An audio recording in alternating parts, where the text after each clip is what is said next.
A los 72 años, uno piensa que ya ha vivido todo, que los peligros, las traiciones, los sobresaltos son cosa del pasado. Pero nada te prepara para el momento en que te das cuenta de que tu propia hija ha intentado drogarte. Sí, como lo oyen. Mi hija, mi sangre, puso pastillas en mi copa de vino durante una cena que supuestamente era en mi honor. Y lo más cruel, no lo hizo por odio, sino por codicia. Quería que firmara unos papeles mientras dormía, papeles que le entregaban mi casa, la misma casa que construí con mi esposa y donde viví toda una vida de sacrificios. Lo que ella no sabía es que yo lo descubrí a tiempo. ¿Qué pusieron en mi copa, Laura?, le pregunté con voz firme, mientras su marido ya no podía sostenerse en pie tras beber exactamente lo que ella había preparado para mí. Creyeron que podían quitarme todo. En silencio, pero esta vez los números no mintieron, y yo tampoco lo haría. Quédate porque esta historia no termina ahí. Lo que vino después fue mucho más que una cena envenenada. Fue un ajuste de cuentas, literal. A mis 72 años, he aprendido que la vida tiene una manera curiosa de sorprendernos cuando menos lo esperamos. Mi nombre es Ernesto Vega, contador jubilado, viudo desde hace 8 años y residente de toda la vida del barrio Santa Tere en Guadalajara. Mi existencia transcurría con la tranquilidad propia de quien ha trabajado honradamente durante décadas y ahora disfruta del merecido descanso en la casa que, ladrillo a ladrillo, construí junto a mi amada Consuelo, aquel jueves por la mañana, mientras regaba las macetas de geranios que adornan mi pequeño patio, una costumbre heredada de mi esposa. Sonó el teléfono. Era Laura, mi única hija, invitándome a cenar ese fin de semana. Su voz sonaba extrañamente animada, casi artificial en su entusiasmo. «Papá, queremos hacer algo especial para ti este sábado. Una cena en casa, solo nosotros 3. Tú, Roberto y yo. Roberto es mi yerno, un hombre que siempre me ha parecido distante, como si estuviera pensando constantemente en otra cosa mientras habla contigo. Se casaron hace 15 años, cuando Laura tenía 28 y él 32. Desde entonces, nuestra relación ha sido cordial pero superficial, limitada a celebraciones familiares y ocasionales visitas dominicales que fueron espaciándose con el tiempo. «¿Y a qué debo el honor?», pregunté con genuina curiosidad. Las invitaciones de mi hija se habían vuelto tan escasas como las lluvias en abril. «Simplemente queremos pasar tiempo contigo, papá. Hace mucho que no conversamos como antes». Como antes, aquellas palabras removieron algo en mi interior. El antes al que Laura se refería era un tiempo en el que yo solucionaba sus problemas económicos con la regularidad de un reloj suizo. Préstamos para el enganche de su casa, para el coche nuevo que Roberto insistía en cambiar cada 3 años, para las vacaciones en Cancún. Todo bajo la promesa de una devolución que nunca llegaba. «Por supuesto», respondí, después de un breve silencio. «¿A qué hora les parece bien que llegue?» «A las 7 estaría perfecto. Roberto preparará su famoso risotto y yo me encargaré del postre». Colgué el teléfono y volví a mis geranios, pero algo había cambiado. Un presentimiento, quizás. Los contadores desarrollamos un sexto sentido para detectar cuando las cuentas no cuadran, y esta invitación repentina no cuadraba en absoluto. Durante los días siguientes, la invitación revoloteó en mi mente como una mariposa inquieta. Intentaba encontrarle sentido mientras organizaba mis documentos, otra costumbre que conservo de mis años laborales, o mientras caminaba por el parque cercano a casa donde me reúno con otros jubilados para jugar dominó.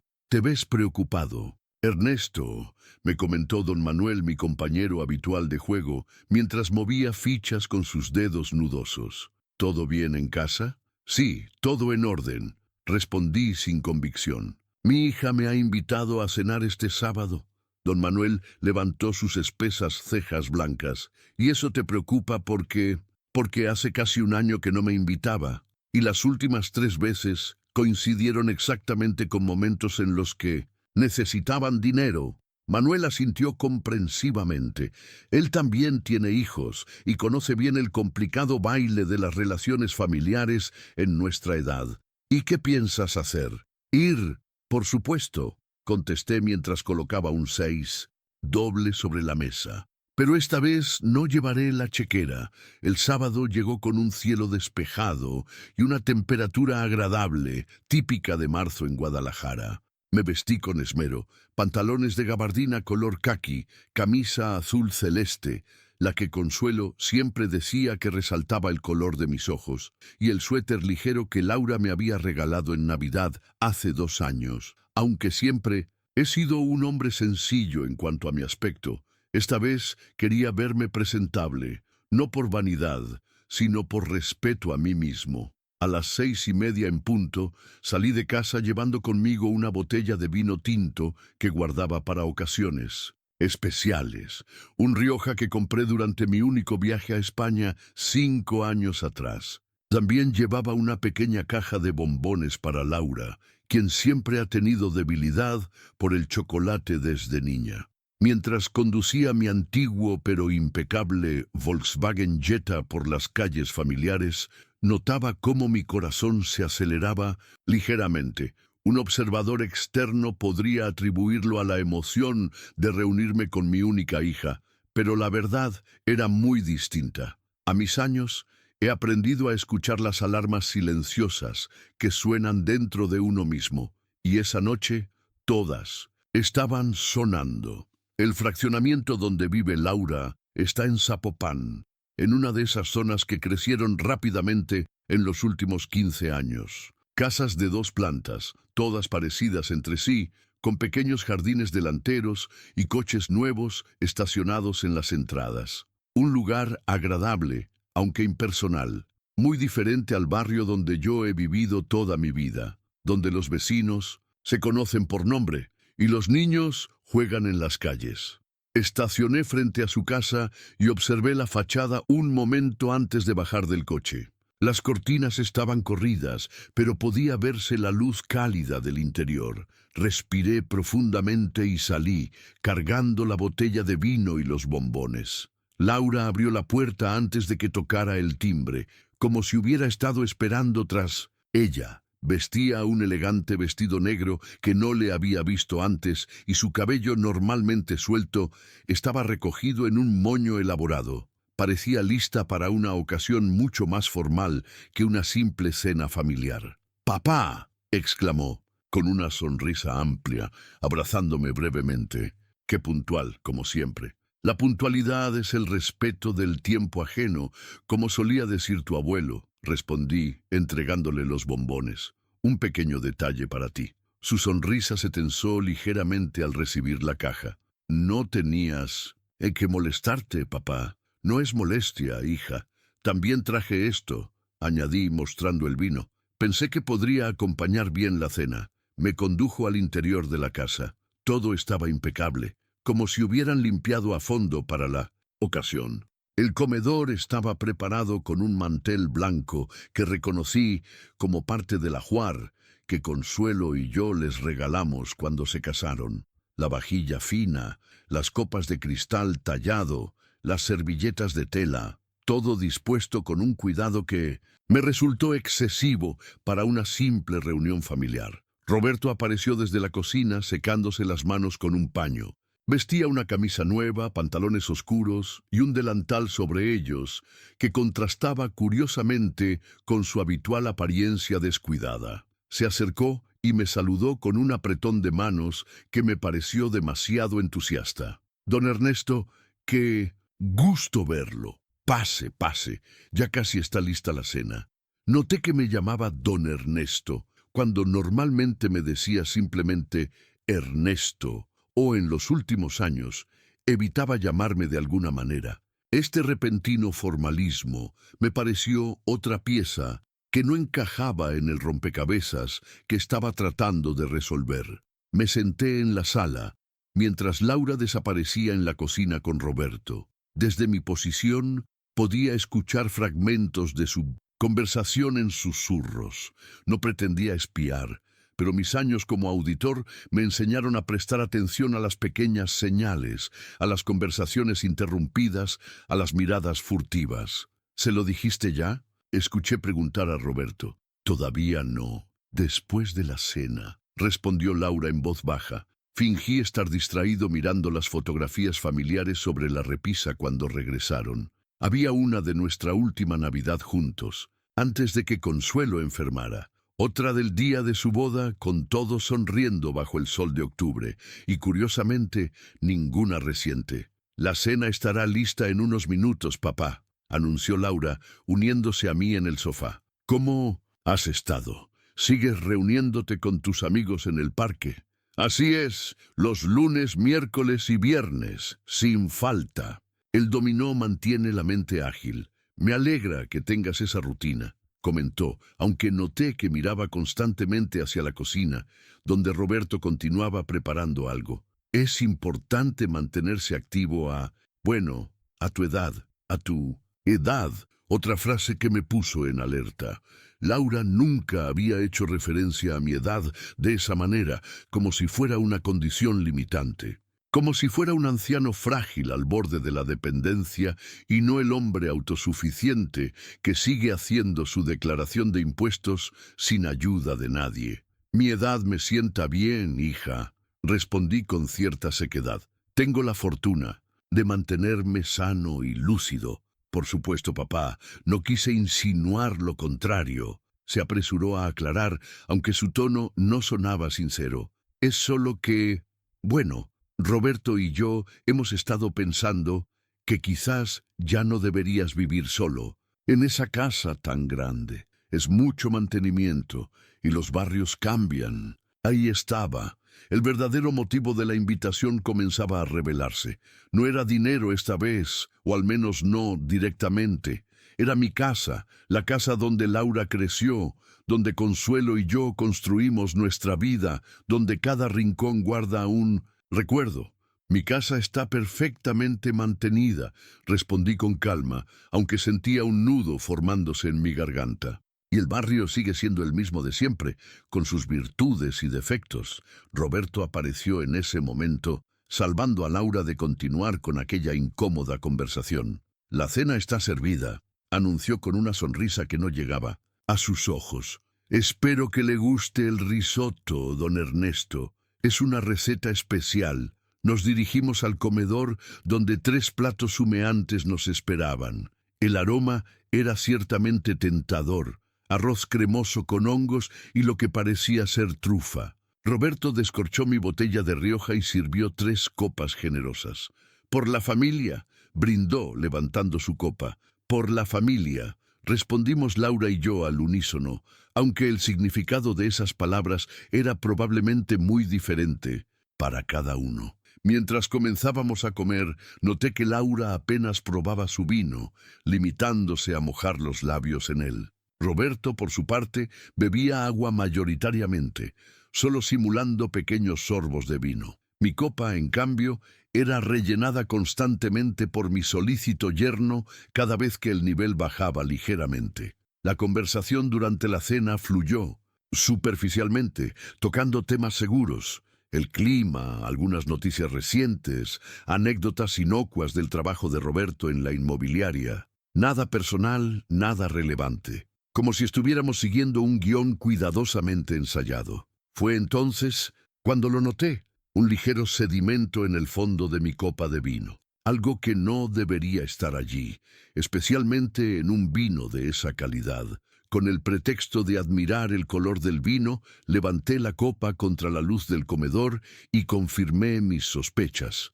Había algo disuelto en él, algo que no formaba parte de la composición original del Rioja. Mis años analizando números me enseñaron a no mostrar sorpresa cuando descubres una irregularidad, a mantener el semblante impasible mientras tu mente trabaja a toda velocidad, conectando puntos, calculando posibilidades. Este risotto está delicioso, Roberto, comenté con naturalidad. ¿Cuál dices que es el secreto? El caldo, don Ernesto, respondió visiblemente complacido por el cumplido. Un buen caldo es la base de todo. Laura parecía nerviosa, jugando con su comida más que comiéndola. Sus ojos iban constantemente de mi copa a su plato, y luego a Roberto, en un triángulo de complicidad que intentaba disimular sin éxito. Mientras la conversación continuaba, mi mente evaluaba la situación, la invitación repentina, la mención de mi edad y mi casa, el sedimento en mi copa, la insistencia en que bebiera. Todas las piezas encajaban en un patrón que hubiera preferido no reconocer. Mi propia hija y su esposo habían puesto algo en mi vino, algo que, evidentemente, no debía beneficiarme.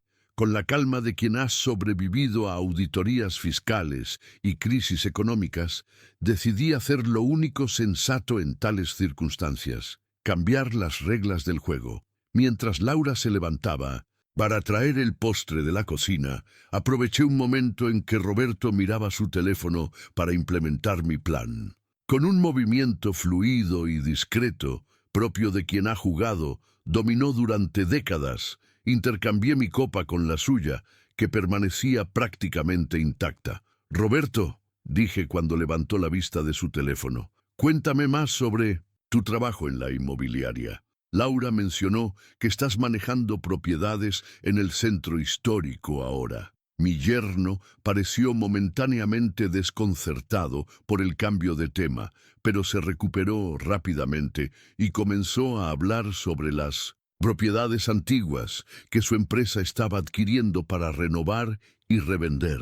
Mientras hablaba con creciente entusiasmo sobre los márgenes de beneficio, noté con satisfacción que tomaba un largo sorbo de la copa que ahora tenía frente a él. Mi copa.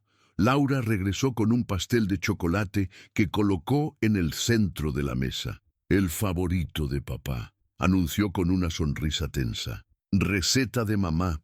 Consuelo nunca preparó un pastel así en su vida». Mi esposa era aficionada a los postres tradicionales mexicanos: arroz con leche, capirotada, jericayas. Nunca un pastel de chocolate elaborado como el que tenía delante. Era una mentira pequeña pero significativa, otra pieza del rompecabezas que confirmaba mis sospechas. «Se ve delicioso, hija», comenté mientras ella servía las porciones. «Aunque no recuerdo que tu madre hiciera este tipo de pasteles». Un breve destello de pánico cruzó los ojos de Laura. «Bueno, quizás no era exactamente así, pero se inspiró en una receta suya», improvisó. Roberto tomó otro sorbo de vino, vaciando casi la mitad de la copa. Yo fingí beber de la suya, apenas mojando mis labios. La cena continuó con esa extraña mezcla de cordialidad forzada y tensión subyacente.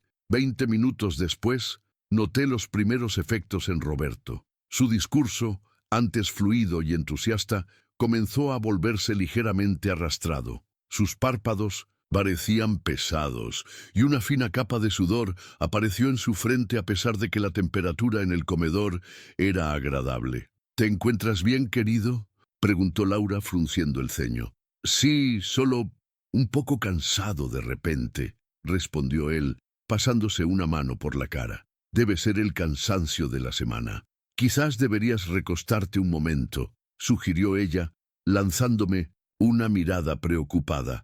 «Papá entenderá». «No, estoy bien», insistió Roberto, aunque era evidente que no lo estaba. «Solo necesito un poco de aire». Intentó levantarse, pero sus piernas parecieron fallarle. Laura se apresuró a sostenerlo, su rostro ahora una máscara de auténtica preocupación. «¿Qué te pasa?», susurró, lo suficientemente alto como para que yo escuchara. «¿Has tomado algo?». «Solo el vino», balbuceó Roberto, cuya coordinación deterioraba rápidamente. «Me siento raro». La mirada que Laura me dirigió entonces fue indescifrable, una mezcla de miedo, confusión y quizás una súbita comprensión. Sus ojos fueron de mi copa, aún medio llena, a la de Roberto, casi vacía. «Ayúdame a llevarlo». «Al sofá, papá», pidió con voz temblorosa. Entre los dos, condujimos a Roberto hasta la sala y lo acomodamos en el amplio sofá de cuero. Su respiración era regular pero profunda, como si estuviera a punto de quedarse dormido. Laura corrió a buscar un vaso de agua y una toalla húmeda para su frente. ¿Qué está pasando?, me preguntó cuando regresó, mientras colocaba la toalla en la frente de Roberto. De repente está así. No entiendo. Decidí que era el momento de ser directo. Yo sí entiendo, Laura, dije con voz serena pero firme. Entiendo perfectamente lo que está pasando aquí.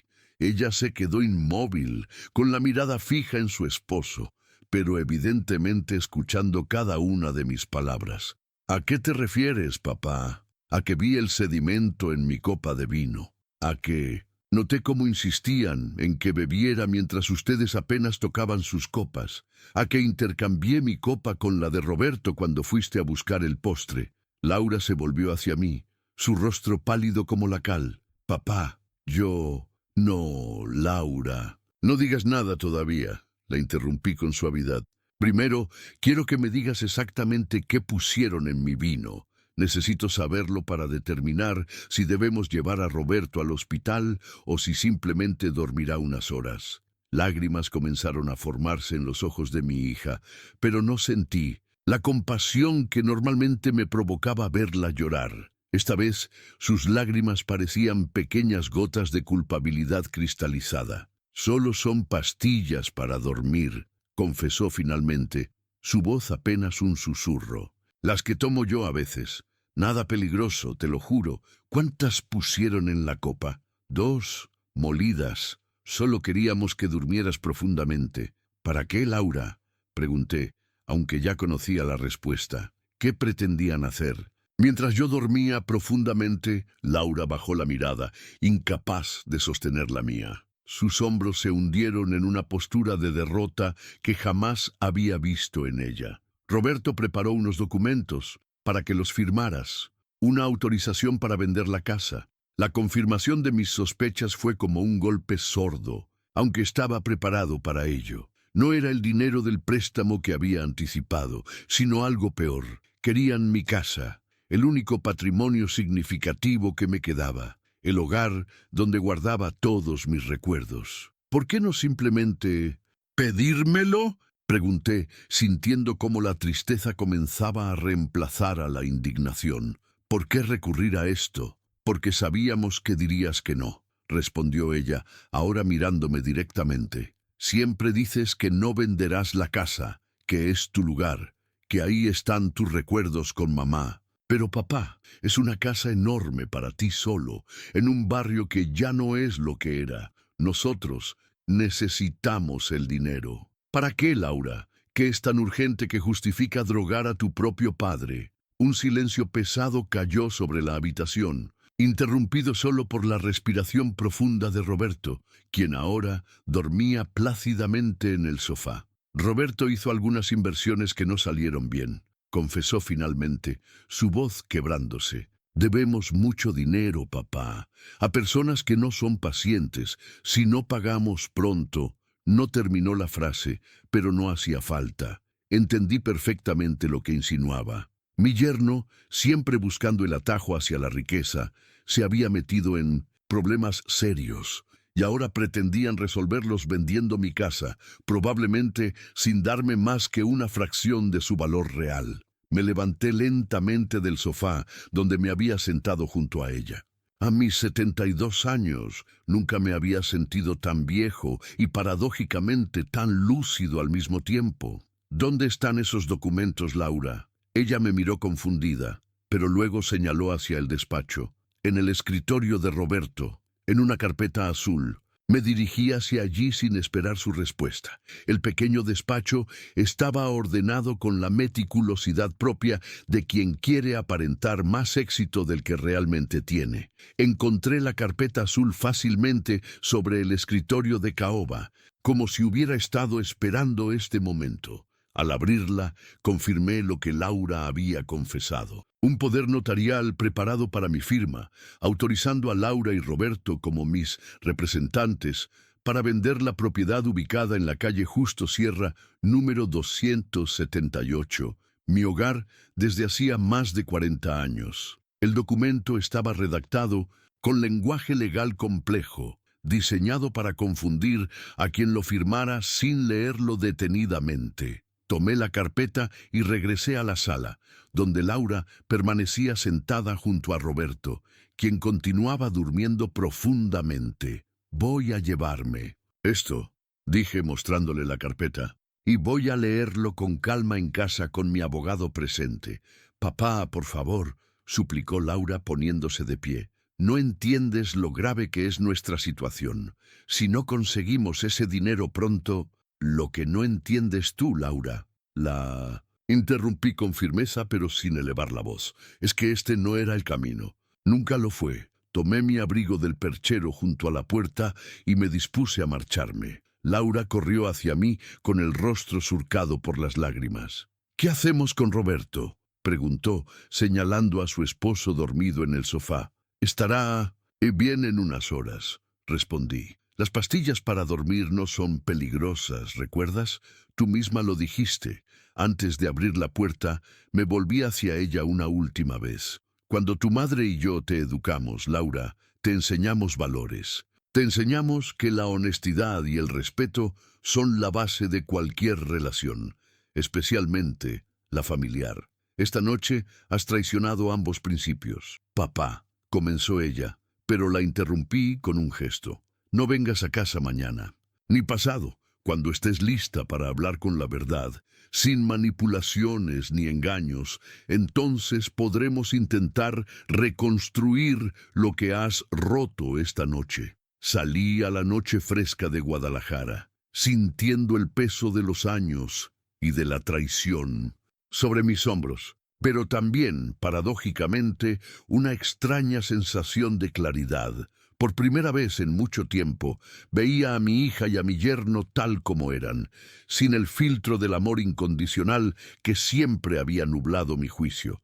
Mientras conducía de regreso a casa en el silencio del coche, me permití sentir el dolor de la traición, pero también la certeza de que, a pesar de todo, había actuado con la dignidad y la firmeza que siempre intenté transmitir a Laura. Esa noche, el veneno destinado a mí había terminado revelando una verdad amarga, pero necesaria. Los días siguientes transcurrieron en un extraño limbo emocional.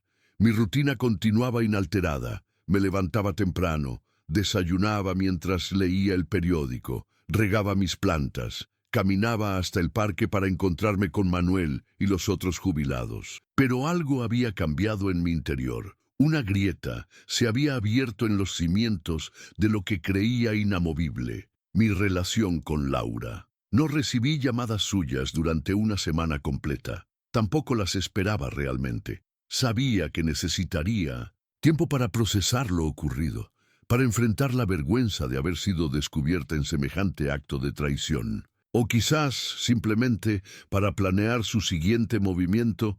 Fue don Manuel quien notó mi estado de ánimo mientras jugábamos dominó bajo la sombra de los laureles de la India que adornan nuestro rincón habitual del parque. «Te toca jugar, Ernesto», me recordó sacándome de mis pensamientos. «Llevas mirando tus fichas como si contuvieran los secretos del universo». «Perdón, Manuel», respondí, colocando un 5 doble sobre la mesa. «Tengo la cabeza en otra parte. Tiene que ver con la cena en casa de tu hija. No has mencionado cómo fue, y ya pasó más de una semana». Dudé un momento.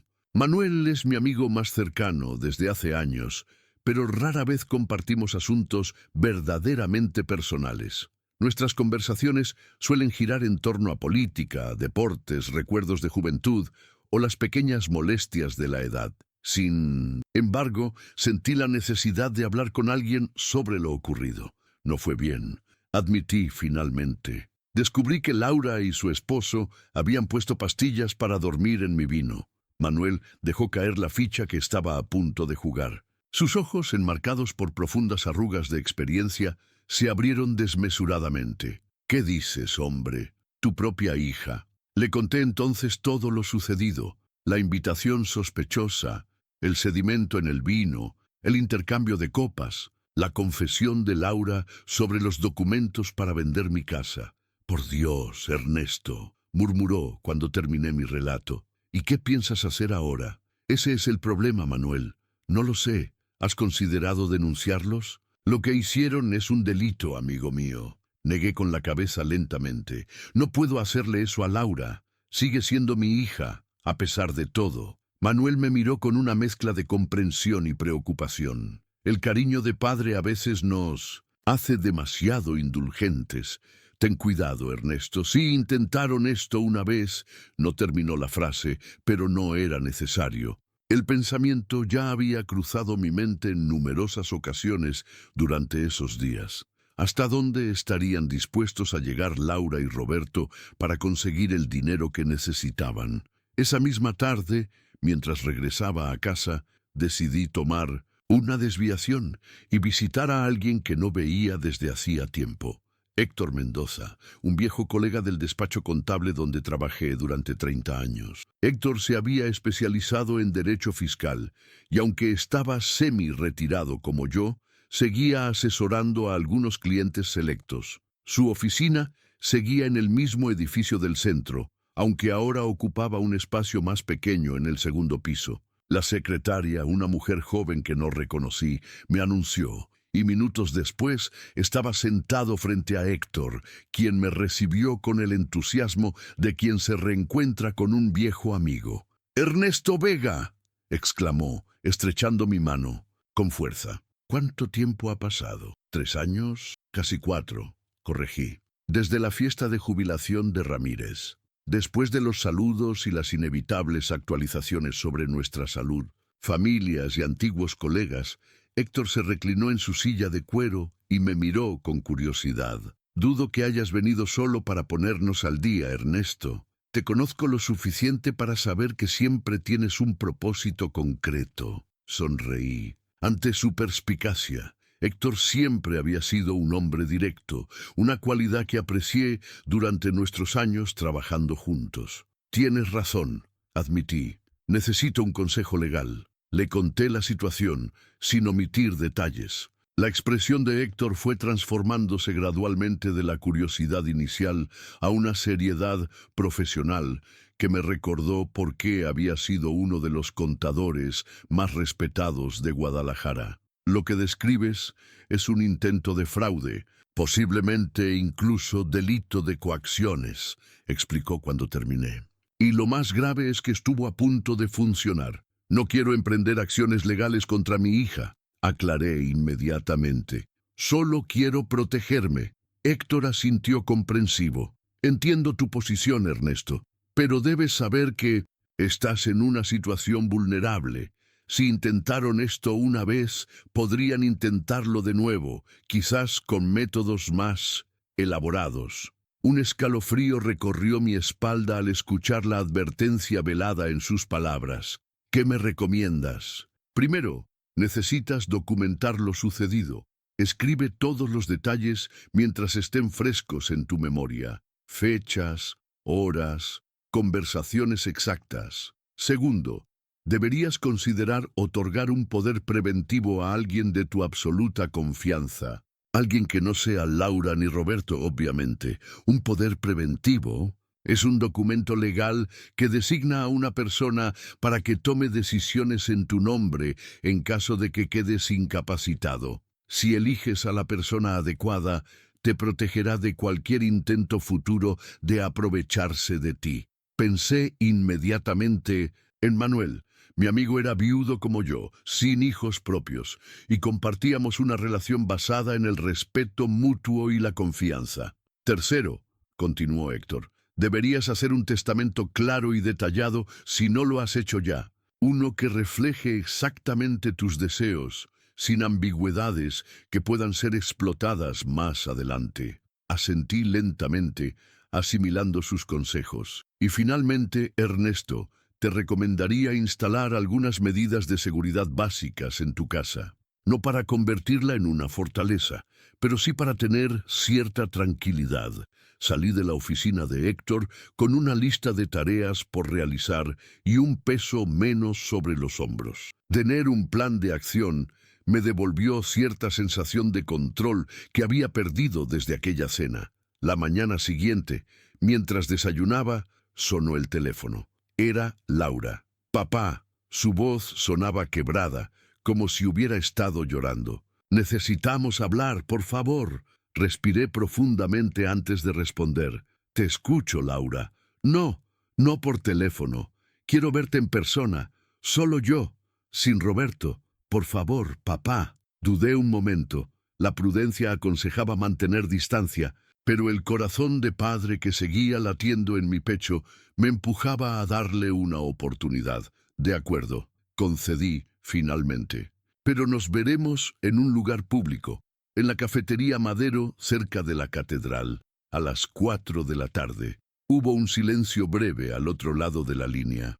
Está bien, papá. Ahí estaré. Llegué a la cafetería 20 minutos antes de la hora acordada, seleccionando una mesa desde donde podía ver la entrada y la calle. La cafetería Madero es uno de esos lugares tradicionales que han sobrevivido al tiempo en el centro histórico de Guadalajara. Mesas de mármol, sillas de madera, meseros de edad avanzada con chalecos negros y corbatines, y un aroma permanente a café recién molido y pan dulce horneado en el sitio. Laura llegó puntual, algo inusual en ella. La observé mientras cruzaba el local.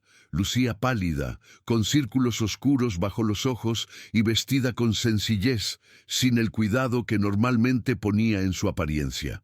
Se detuvo un momento al verme, como si dudara, pero finalmente avanzó hasta mi mesa.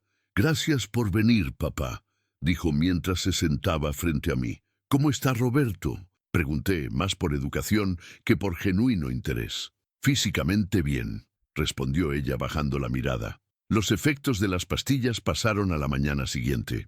Pero nuestra situación no ha mejorado. Un mesero se acercó y pedimos 2 cafés. Cuando se alejó, Laura continuó. «Lo que hicimos, lo que hice, no tiene justificación, papá. Lo sé. No, no la tiene», confirmé, manteniendo un tono neutro. Estaba desesperada. Su voz se quebró ligeramente. «Lo sigo estando. Roberto hizo inversiones con dinero prestado, perdió todo, y ahora debemos una suma importante a personas peligrosas». «¿Qué tipo de personas, Laura?» «Prestamistas privados. No son del tipo que acepta retrasos en los pagos». «¿Cuánto deben?» Laura sacó un papel doblado de su bolso y me lo entregó. La cifra escrita allí me hizo contener la respiración por un momento. Era una suma considerable, casi equivalente al valor de mi casa. ¿Cómo llegaron a deber tanto? Empezó con pequeños préstamos para la empresa inmobiliaria de Roberto. Luego vinieron las inversiones fallidas, más préstamos para cubrir las pérdidas, intereses sobre intereses. Hizo un gesto de impotencia. Es como una bola de nieve que no deja de crecer. Examiné el papel mientras trataba de ordenar mis pensamientos. Recordé la advertencia de Héctor, las insinuaciones de Manuel. Una parte de mí quería ayudar a mi hija, sacarla del apuro en que se encontraba. Otra parte, quizás la más sensata, me recordaba que ese apuro era resultado de sus propias decisiones y que la solución que habían intentado implicaba robarme mi casa mediante un engaño. «¿Por qué no viniste a mí directamente, Laura?», pregunté finalmente. «¿Por qué recurrir a lo que intentaron?». Ella levantó la mirada, sus ojos enrojecidos encontrándose con los míos. «Porque sabía que dirías que no», respondió con una honestidad que me sorprendió. «Porque era una suma demasiado grande para pedirla, porque estaba avergonzada de haber llegado a este punto, y porque Roberto me convenció de que era la única salida. El mesero trajo nuestros cafés. Ninguno de los dos los tocó. ¿Y qué esperas que haga ahora?», pregunté después de un largo silencio. «No lo sé, papá», contestó, y por primera vez en toda nuestra conversación sentí que me decía la verdad completa.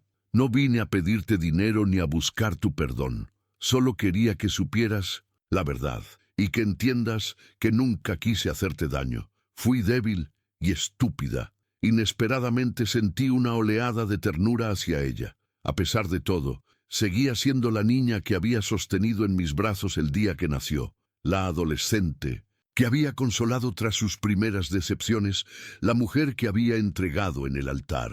«Laura», dije finalmente, «voy a considerar cómo puedo ayudarte». Pero necesito tiempo y necesito confiar en que no volverán a intentar algo así. Su rostro se iluminó con un destello de esperanza. Te doy mi palabra, papá. No es suficiente, la interrumpí. Necesito más que palabras, necesito acciones. Quiero que tú y Roberto asistan a asesoría financiera profesional.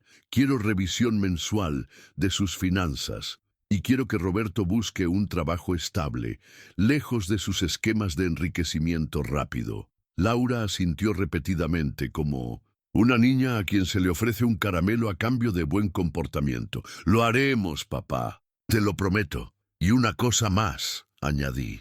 No quiero que ninguno de los dos ponga un pie en mi casa sin invitación expresa. ¿Está claro? Su mirada se ensombreció, pero asintió nuevamente. Perfectamente claro. Terminamos nuestros cafés. En silencio. Cuando nos despedimos en la puerta de la cafetería, Laura me abrazó brevemente. Sentí su cuerpo frágil temblando ligeramente contra el mío, y me pregunté qué habría hecho mal en su crianza para llegar a este punto. Mientras caminaba hacia la parada del autobús, me sorprendí pensando en Consuelo. ¿Qué habría aconsejado ella en esta situación? Mi esposa siempre había sido el contrapeso perfecto para mi rigidez, compasiva pero firme, generosa pero no ingenua. La extrañaba especialmente en momentos como este, cuando las líneas entre el amor y la prudencia se volvían borrosas. Esa noche, en la soledad de mi habitación, saqué la vieja caja donde guardaba las fotografías de familia. Pasé horas revisando imágenes de Laura a lo largo de los años.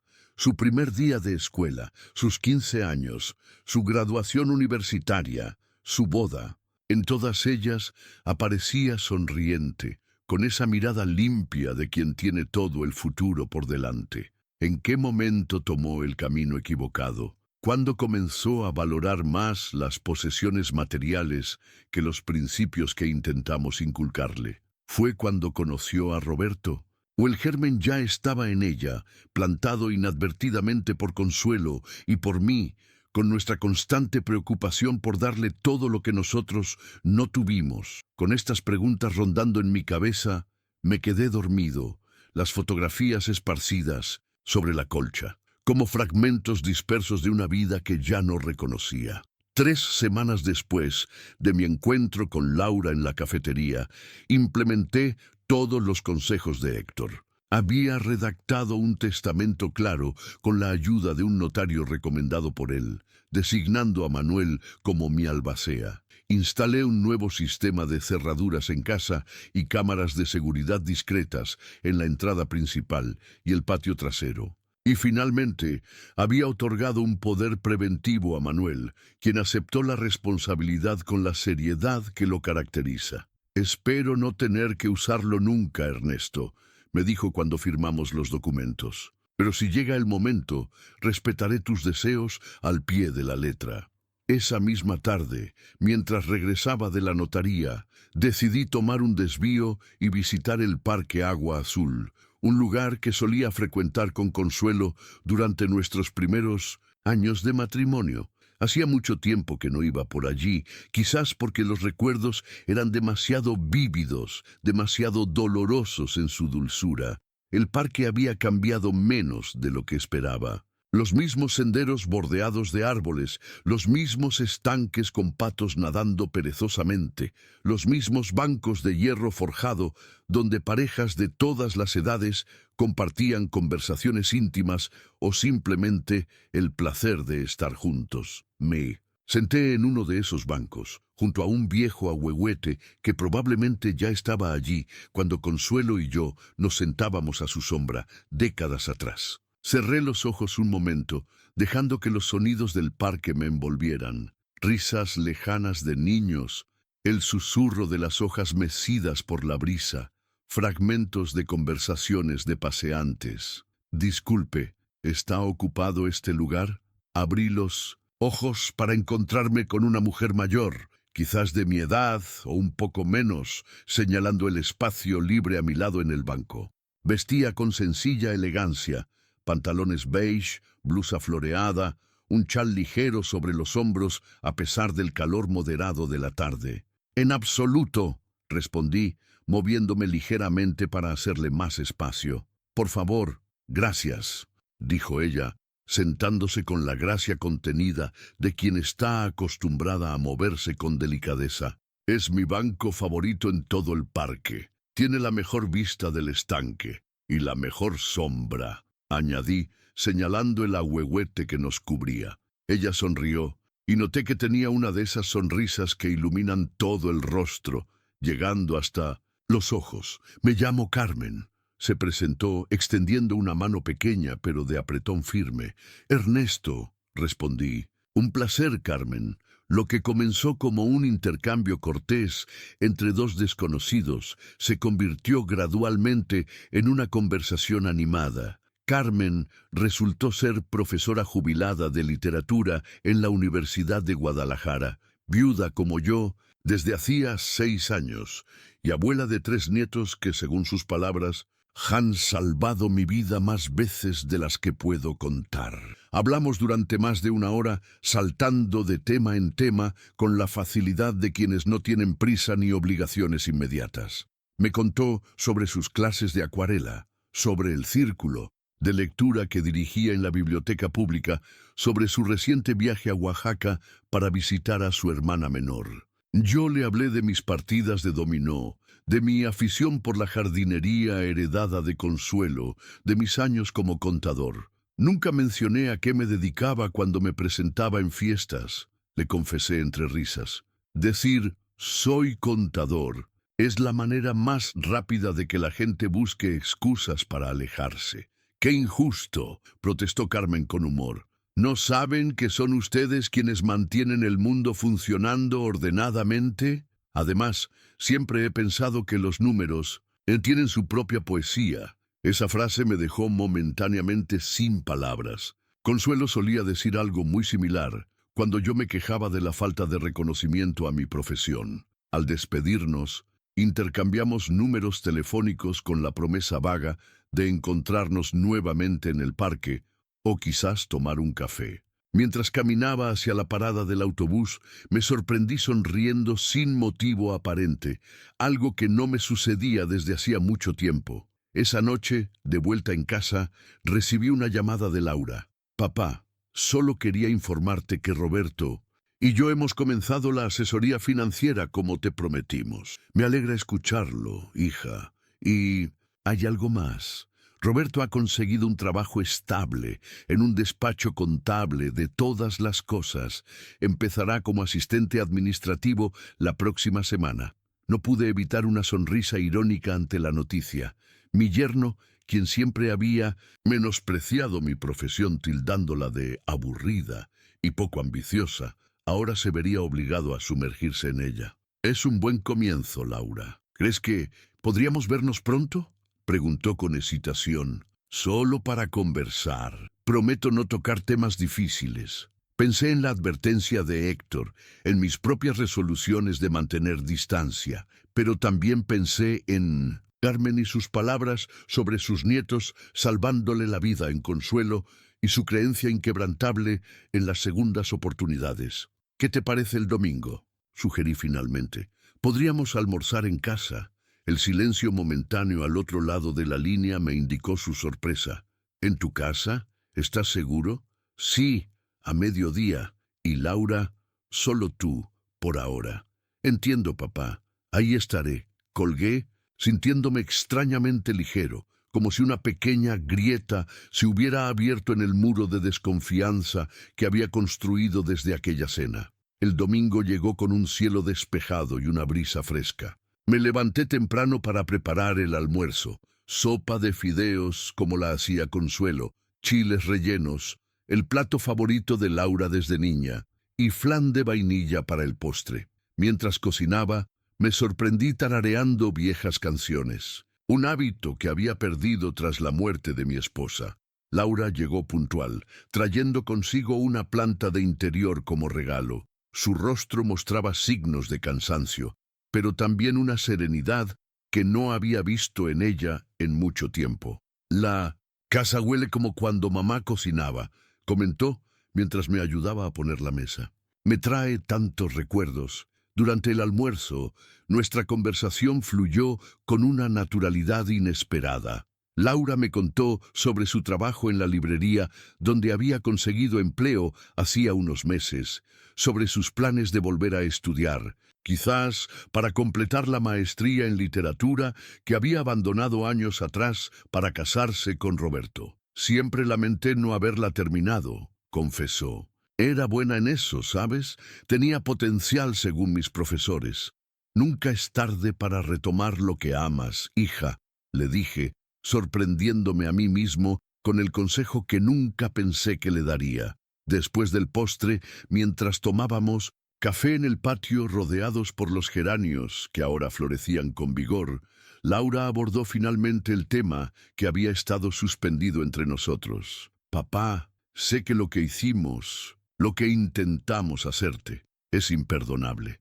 No te pido que lo olvides, ni siquiera que lo perdones completamente. Solo quiero que sepas que estoy trabajando para ser mejor persona, para recuperar tu confianza, aunque me tome años. Contemplé a mi hija en silencio por un momento. Bajo el sol de mediodía pude ver tanto a la niña, que fue, como a la mujer, en que se estaba convirtiendo, o quizás redescubriendo, una mujer más parecida a la que Consuelo y yo habíamos soñado criar. Laura, dije finalmente, la confianza es como un jarrón de cristal. Una vez roto puede repararse, pero las grietas siempre serán visibles. Sin embargo, eso no significa que el jarrón no pueda seguir siendo hermoso y útil. Ella asintió, sus ojos húmedos, pero sin derramar lágrimas. Lo entiendo, papá, y estoy dispuesta a hacer el trabajo de reparación, no importa cuánto tiempo. Entonces, nos despedimos con un abrazo que, aunque cauto, contenía más calor que cualquier otro que hubiéramos compartido en años. Mientras la veía alejarse por la calle, sentí una extraña mezcla de tristeza y esperanza. La situación distaba mucho de estar resuelta, pero al menos habíamos encontrado un camino para comenzar a reconstruir. Esa noche, antes de acostarme, hice algo que no había hecho en mucho tiempo. Saqué papel y pluma y escribí una carta. Una carta a Consuelo, contándole todo lo sucedido, desde la traición de Laura hasta nuestro almuerzo reconciliatorio, desde mis miedos hasta mis esperanzas renovadas. Era una costumbre que había mantenido durante los primeros años tras su partida y que había abandonado gradualmente como tantas otras cosas. No sé si estoy haciendo lo correcto, escribí hacia el final. Pero creo que es lo que tú habrías hecho. Siempre fuiste mejor que yo para ver lo bueno en las personas, incluso cuando ellas mismas lo habían olvidado. Al día siguiente, una llamada inesperada me sorprendió mientras desayunaba. Era Carmen. «Buenos días, Ernesto», saludó con aquella voz cálida que había captado mi atención en el parque. «Espero no molestar tan temprano». «En absoluto. Soy madrugador desde siempre». Me preguntaba si le gustaría acompañarme a una exposición de acuarelas en el Instituto Cultural Cabañas. Es de mi grupo de pintura, nada extraordinario, pero pensé que quizás me encantaría. Respondí sin dudar, sorprendiéndome a mí mismo con la rapidez de mi aceptación. «Maravilloso. ¿Le parece bien el jueves por la tarde?» Acordamos. Hora y lugar. Y colgué con una sonrisa que no pude contener. A mis 72 años sentía una emoción juvenil ante la perspectiva de este nuevo... ¿Qué? ¿Amistad? ¿Algo más? No lo sabía, y curiosamente esa incertidumbre no me inquietaba en absoluto. Las siguientes semanas trajeron una serie de cambios graduales pero significativos a mi vida. Laura y yo establecimos una rutina de almuerzos quincenales. A veces en casa, a veces en algún restaurante del centro. Me contó cómo ella y Roberto estaban siguiendo un estricto plan de pagos para saldar sus deudas, cómo habían vendido su casa demasiado grande por un apartamento modesto pero acogedor, cómo estaban redescubriendo la simplicidad que viene con vivir dentro de sus posibilidades. «Roberto ha cambiado», me dijo durante uno de nuestros encuentros.